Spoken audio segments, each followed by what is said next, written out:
We understand that families going through divorce situations are dealing with a special set of circumstances. And we also recognize that children in these situations are dealing with many different types of feelings of anger and grief and concern about their futures. And many of the adults also deal with those circumstances. And what we want to do is assist families that are going through the situation and making sure that we help the children. The children, whether the parents realize it or not or see it going on, they're going through a lot of pain. And the parents that recognize that and see that are able to change their behavior and their actions in order to help the children. We believe this project, this videotape, will be an excellent educational tool. You can't ever seem to communicate with him over anything. Why would we be able to discuss the children? She's doing it. She's doing it just because she knows that's the one way left that she can yank my chain. $750 a month per child. Who needs $750 a month per child to raise a kid? It's unnecessary. It's extravagant. Our marriage for many years was just all about him. He had to work, work, work. You know, we need all this money, we need to buy this, we need a boat, we need that, and he complains about the money he has to give me. Our kids are accustomed to a certain kind of lifestyle. Just because I don't love her anymore does not mean that I don't love the children.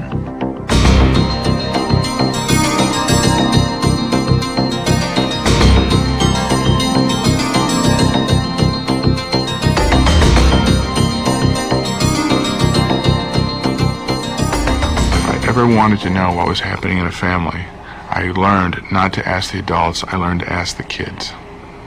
The kids know more about family dynamics than the adults. The kids know everything. They're little blank pages that parents are constantly writing on, directly and indirectly, consciously and subconsciously. And it's not just about words or what kids hear, it's about behaviors. Well, I can tell you this. I've had somebody say to me, oh, children are resilient. They can get through this. They'll get through this. And yes, we're all resilient, but we all can be wounded and scarred for life. And children can be scarred when you're dealing with two people they love. And parents who have that mentality need to be educated.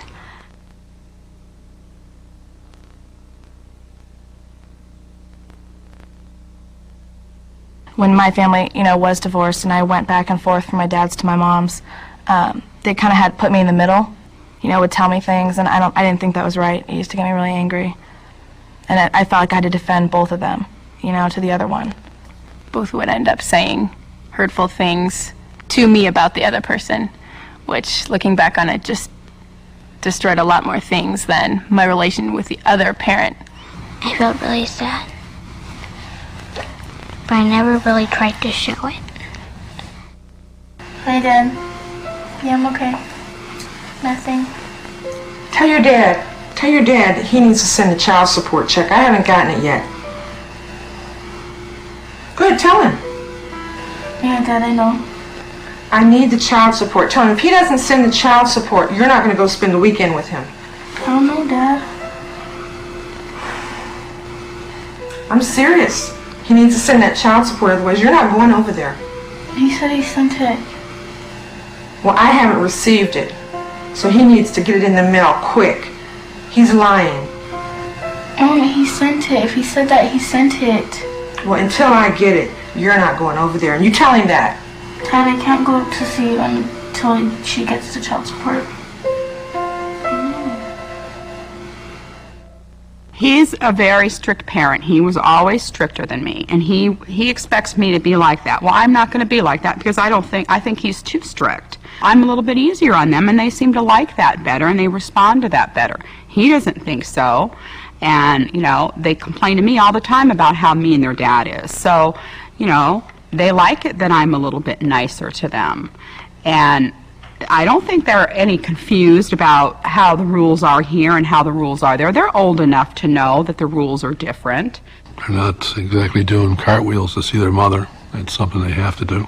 Having them visit her it's like 2 steps back for 1 step forward in their development. bad habits, bad experiences. I don't think I wish her any ill will. I think it's ideally she would stay as far away from the kids as she could, but she won't, and I have to live with that. And I guess I will because the court tells me to, but I don't have to like it.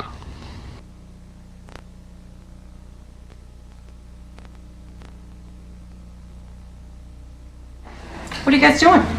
Homework? Didn't you do homework this weekend? Yeah. Not very much, obviously, if you're still doing it now. We had a lot. What'd you guys do all weekend? Spend time with Dad. Well, now you come home, and I'd like to spend a little time with you. And you have to spend time doing your homework, which you should have done this weekend. You guys know better. What'd you guys eat? Food. Fast food, I'm sure. What time did you guys go to bed at night? 11. See, that's what I mean. You guys go to his house, and everything's out the window. You guys know what time you're supposed to go to bed at, you know what you're supposed to eat, you know you're supposed to do your homework. Your dad needs to grow up. We have rules. I'm tired of this. Well, my mom tried to turn me against my stepmom. And, you know, so I hated my stepmom. After a while, I was like, oh, I don't like her. And, you know, I had problems with that. And until finally I was like, I'm not going to do this. I'm not going to sit here and listen to my mom.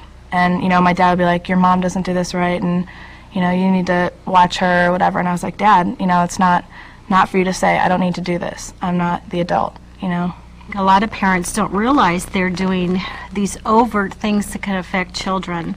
Some would be calling at inopportune times when one parent's trying to have a routine with the child. Other parents enmesh themselves with the child when they're trying to let go of them, calling 10 or 15 times within an afternoon, saying how much they miss them, not letting them have a picture around of the other parent, removing the other parent, if you will, from their lives in subtle ways. Is very difficult for children. They get very frustrated, afraid.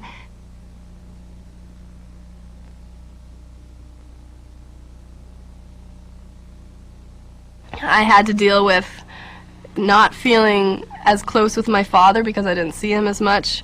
I had to deal, I don't know, with being different, with having 2 Christmases and 2 birthdays and 2 Easters and 2 everything. Well, it's difficult because you don't know if it's going to be bad, you don't know if you're going to be scared, and you don't know if another person's going to be mean because it's like you're far away from your family. And it's like you're in a stranger's house that you've never been in before. It's like scary sometimes. Like the first night is like so scary. Because you mostly never be with your mom and dad together. Like I remember my 10th birthday very distinctly. I think it was the night of it. My mom came in to drop me off because I had spent the weekend with her. Came into my dad's house. And something happened. Maybe we were late, maybe she said something wrong, I don't really remember, but I remember my dad yelling at my mom so bad. And I was thinking, how can you do this? You might be mad at each other, but it's my 10th birthday. I'm never gonna have a 10th birthday again. You know, I'm 2 digits now. And so there was just a lot of sadness, personal sadness, that I really never told anyone about or shared with friends or anything like that. I said, why are you fighting? And stop fighting, and then I just walked down, and then I thought I heard them say, our children are getting mad, let's separate.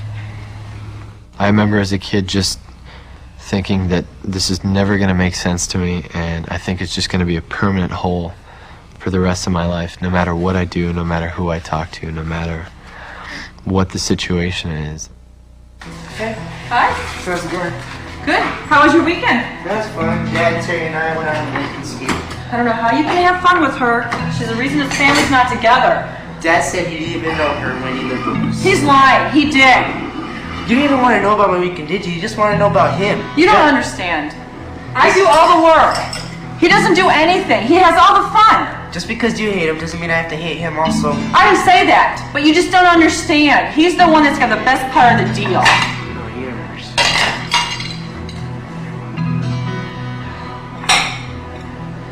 The day you tell your children you're going to get divorced, parenting changes.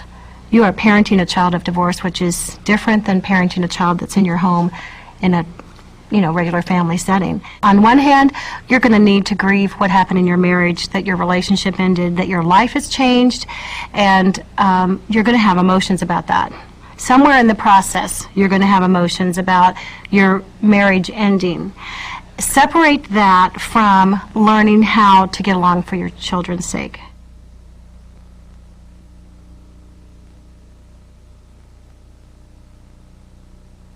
In a perfect world, at graduation, I would have said, I'm really nervous for the two of you being here. And I planned actually this whole scenario out in my head had they said a little comment on the side to one another. And I thought, in a perfect world, I would sit them down and say, I only graduate from college one time, and I only graduate from Notre Dame one time. And not that I think that's any better than anything else in life. But you're here for me, and I worked really hard to get where I am. And so if the two of you could just put whatever issues you have aside and focus the attention on me for one weekend, I would appreciate it. And of course, that would be in a perfect world. That would be pretty scary to say to them.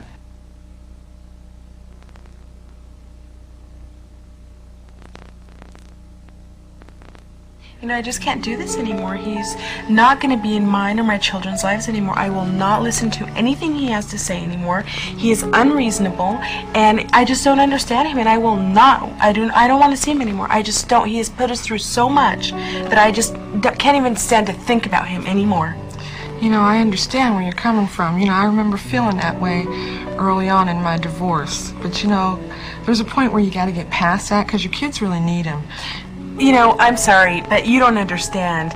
You don't know him. He's unreasonable. You can't say anything to him. He wants it his way all the time. He's not going to be in our lives anymore. We're just going to disappear and he won't talk to us any longer. I don't care. I just don't care.